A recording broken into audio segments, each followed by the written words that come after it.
At habang wala pang masyadong order, ipiprepare ko na ang mga pambrabies ko para sa magpipick up mamaya.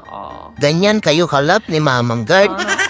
Pag free time na ako at wala ng order, pinagpe-prepare ko kayo ng ready food, katulad ng burger at saka mga kabsa.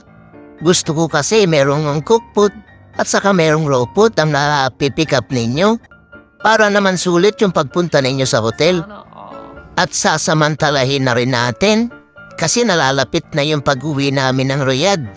Nakadepende kasi kay boss, baka pwedeng bukas o sa susunod na araw uuwi na kami ng Riyadh. Tapos na kasi yung pag-visit niya dito sa Jeddah kaya anytime pwede na kayong bumalik ng Riyadh.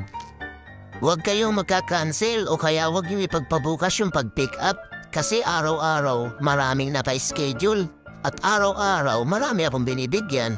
Kaya pasensya na sa mga tatamaan ng pag-uwi namin ng Riyadh. Bawi na lang tayo next live. Pero wag kayong mawala ng pag-asa. Katulad lang yan last year. Balik-balik lang kami Riyadh to Jeddah, Jeddah to Riyadh hanggang sa matapos yung season niya dito. Kaya relax lang mga kabayan.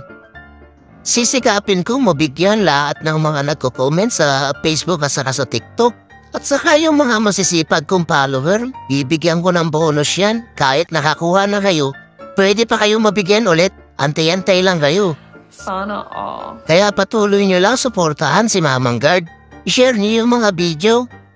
At nang sa ganun makita ng mga iba pang mga kababayan nating Pilipino, yung mga video ko na namimigay ako ng libreng pagkain. At nang sa ganun mabigyan din natin sila. Syukran!